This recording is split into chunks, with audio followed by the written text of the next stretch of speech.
Falls by definition is that it's unintentional rest onto the ground with injury or no injury.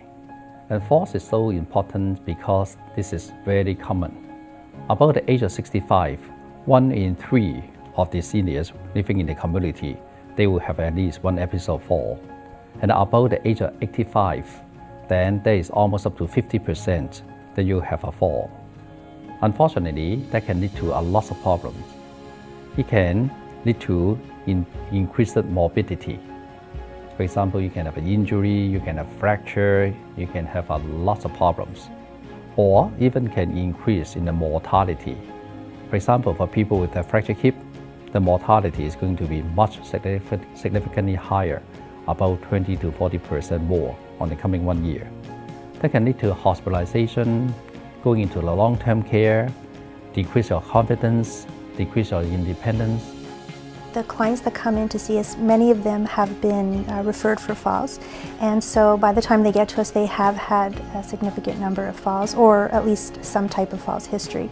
The first part of treatment is making sure that after you've done your assessment, you sort of have an idea of why they're falling, and then what you would do is break down some of those things in order to guide treatment. So for instance, if when they were walking, they tripped and fell, we would be looking at finding a treatment protocol that would include gait training, perhaps maybe teaching them to use a walker or particular equipment, making sure that they're doing exercises to improve their strength and endurance, and as well balance exercise, specific balance exercises if they have deficits in balance.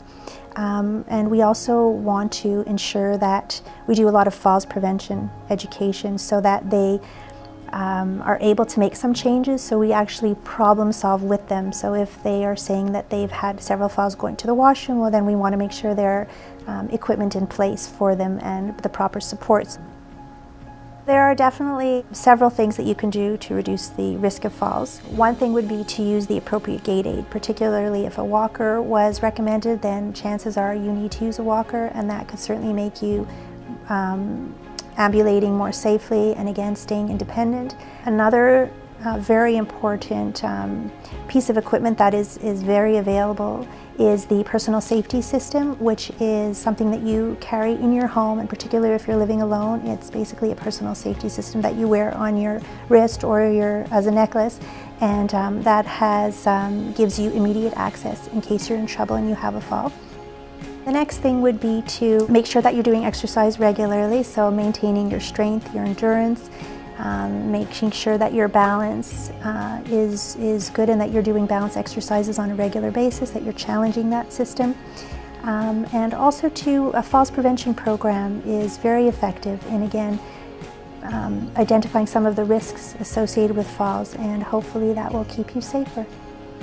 My mom, she fractured her hip and then went for operation in September, and then ended up she was there just doing some strengthening exercise. They have a fall prevention program, and the program, they teach the parents how to react to it, and they also encourage you to continue exercise after you leave the program. Part of our program is that we're always making sure that once patients are discharged from our program that they are continuing someplace else, and we start that very early on in the program to make sure that they will be linking to other community programs, something that would be close to them and appropriate for them.